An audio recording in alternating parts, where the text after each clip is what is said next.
falo várias vezes aqui no canal sobre o Arquiplot, nas redes sociais também que me acompanham, Arquiplot, Arquiplot, Arquiplot, mas eu nunca fiz um vídeo dedicado somente a esta estrutura. Estamos aqui para resolver este problema. Meu nome é Bea Góes e você está assistindo ao Narratologia.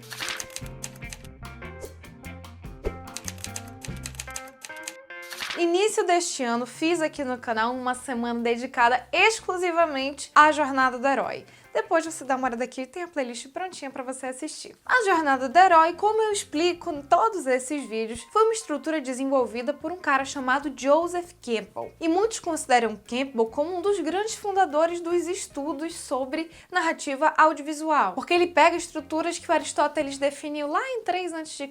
na tragédia, e ele verifica como existe uma jornada típica que o herói sempre percorre em narrativas. Foi o Campbell que criou o termo Arquiplot?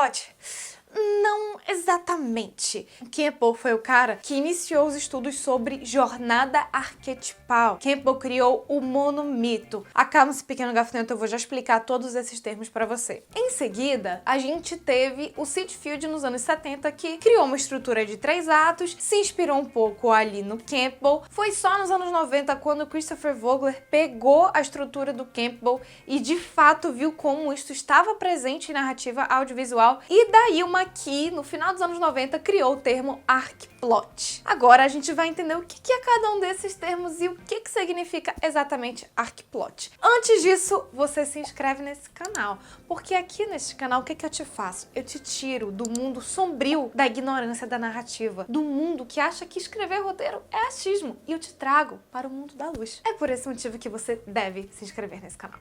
Gente, vamos lá. Eu sempre falo aqui pra vocês que existe a narrativa clássica. Este tipo de narrativa diz respeito à narrativa que nós, seres humanos, mais reconhecemos, o tipo de narrativa que nós mais se identificamos, porque ela é a que mais foi contada até os dias de hoje. Então, ela é a forma de se narrar com a qual a gente mais tem intimidade e com a qual a gente mais lida quando falamos de produtos de ficção, livros e filmes principalmente. Esta narrativa se baseia muito em transformação de um único herói. Se você quiser entender mais de por que essa narrativa existe, já fiz vídeo aqui no canal sobre ela também. Se eu for explicar aqui agora, não vai dar certo, a explicação é muito longa.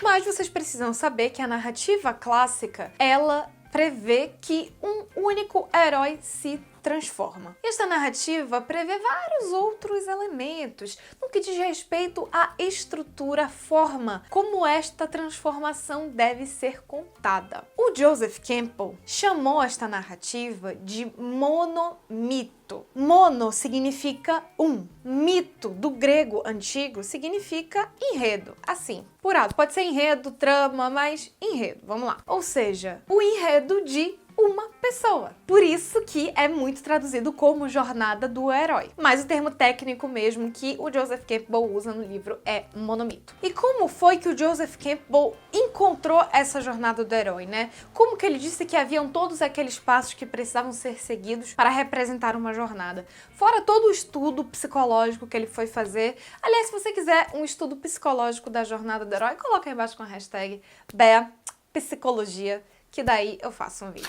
Mas o que aconteceu, gente? O Joseph Campbell, ele percebeu que havia uma narrativa reincidente, ou seja, uma narrativa que acontecia da mesma forma várias e várias vezes em vários lugares. Inclusive, ele percebeu que essa mesma narrativa acontecia até mesmo nas religiões, que existia uma forma que esse herói passava pelas desventuras que ele passava, de uma mesma maneira. Passava em religiões diferentes, em folclores, em filme, em tudo ele percebia que o negócio acontecia da mesma forma. E quando uma coisa acontece várias vezes do mesmo jeito, existem várias formas de chamá-la. E uma delas é de arquétipo. Isto significa que Joseph Campbell encontrou uma jornada não só do herói, mas uma jornada arquetipal, uma jornada reincidente, na cultura humana, um tipo de enredo que nós somos habituados a contar e a escutar. Por isso que esse é o tipo de enredo com o qual a gente mais tem facilidade de entender. Por isso que a gente gosta mais de Jornada do Herói, porque a gente entende,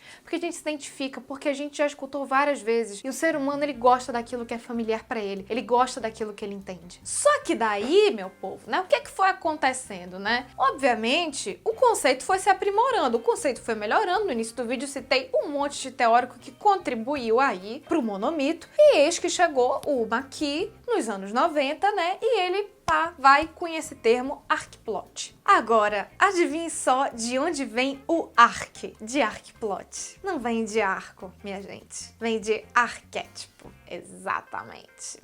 Isso é curioso, né? Porque sempre que a gente escuta arcplot, a gente pensa que vem logo de arco, né? Mas não, gente, é de jornada arquetipal. Arcplot, plot é enredo, plot, então é mito, então arcplot nada mais é do que jornada arquetipal, gente. É a mesma coisa, só que resumidamente. Não mais curtinho, mais bonitinho. É só isso que é o arcplot, gente. E o arcplot é uma maneira de se chamar design clássico. E eu estou bem aqui, percebam aqui o livro do McKee aqui do lado. Eu vou roubar ele um pouquinho ali da estante para poder trazer um conceito dele aqui para vocês. Deixa eu ir lá pegar o livro.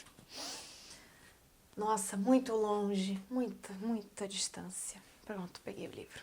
Eu vou trazer aqui para vocês exatamente a definição que o McKee diz pra gente. Ele associa o design clássico a arcplot. O arcplot é a maneira de se organizar o enredo da narrativa clássica. Design narrativo significa uma história construída em torno de um protagonista ativo que luta contra forças antagônicas externas para alcançar seu desejo, em tempo contínuo, dentro de uma realidade ficcional consistente e conectada de maneira causal, até o momento de um final fechado de mudança absoluta e irreversível. Isso que eu contei pra vocês. Monomito Jornada Arquetipal, nós temos um protagonista que ele tem um objetivo, é sempre sobre ele o tempo inteiro e o que eu falei pra vocês? Mudança. Então temos uma transformação irreversível ao final de qualquer narrativa clássica pura. E ele continua aqui embaixo. Esta coleção de princípios atemporais eu chamo de arcplot. Arc, no dicionário, no sentido de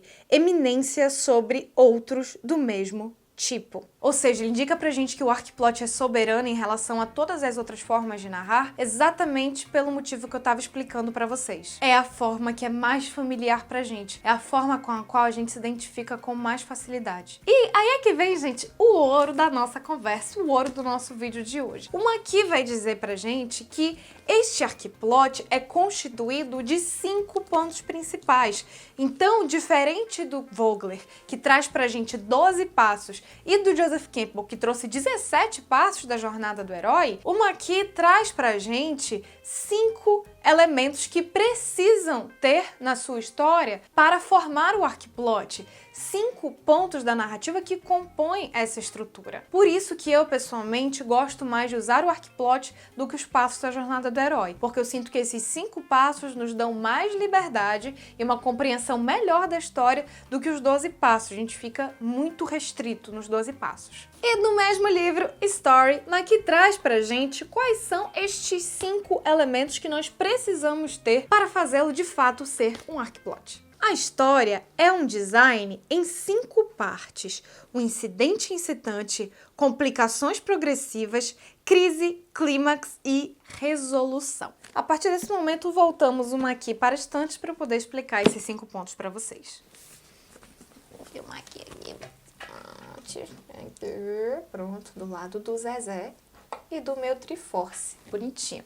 Pronto. Bea, mas eu não entendi. Você sempre fala pra gente que tem apresentação, incidente incitante, midpoint, low point e resolução. Como assim? Não entendi muito bem. Gente, é que é um pouco assim. É só a maneira de chamar os bois, entendeu? Mas no fundo é troca 6 por meia dúzia, entendeu? Tem outros teóricos que eu gosto também, inclusive a Christian Thompson e o David Bordwell, e eles dividem desta maneira. Só que, gente, é que eu tava falando pra pra vocês, troca 6 por meia dúzia. É só uma maneira de falar. Mas as 5 partes do arquiplot são as seguintes. Pegando a definição do Maqui. Incidente incitante, que aqui inclui a apresentação e o incidente incitante propriamente dito, que é o quê? A apresentação do herói no seu mundo comum e o seu chamado à aventura, o que tira ele de seu mundo comum e o coloca no enredo propriamente dito. Depois o Maqui traz pra gente complicações progressivas, que é basicamente metade do segundo ato. Então é quando o herói embarca na sua jornada de fato e começa a encontrar complicações no meio do caminho e vai avançando. Isto eu costumo chamar só de incidente incitante, que é o momento em que o herói é chamado e entra na sua jornada e começa a sofrer as complicações. Daquele momento em diante, sua vida jamais será a mesma. Daí o que eu chamo de midpoint, que é o meio, o Maqui chama de crise. Por que ele chama de crise? E eu gosto muito dessa definição dele. Porque é o momento em que o herói passa por uma situação difícil, complicada, muito desafiadora e vence. Então é de fato um momento de crise em que a gente tem uma primeira grande vitória sobre seu caráter e sobre o plot. Depois nós temos o clímax, que eu chamo de low point. O que é o low point? Por que eu gosto de chamar assim? Porque é um momento de piora no seu caráter. Low, em inglês, quer dizer baixo, então mostra esse momento de regressão do caráter e regressão no plot também. É por isso que eu gosto de chamar de low point. Mas o Maqui chama de clímax. Por quê? Porque é exatamente esse momento do clímax. O momento antes do herói vencer a jornada de fato, ele precede um momento de piora no caráter e no plot. Por isso que se chama também de clímax. E por fim, resolução, que eu também chamo de resolução, que é quando tudo dá certo, a batalha final já ocorreu, o herói já venceu o antagonista, já tá tudo solucionado e nós temos ali o herói naquele momento em que nós vemos o felizes para sempre dele. O arquiplot nada mais é do que isso, gente. Não tem nenhum mistério, é tudo tranquilo. É narrativa clássica, é assim que você organiza a narrativa clássica. Se você quiser saber mais sobre séries e filmes, eu sugiro que você me acompanhe também no Instagram e no Twitter, porque eu também tô sempre falando sobre isso por lá. E muito obrigada pela sua audiência. Tchau!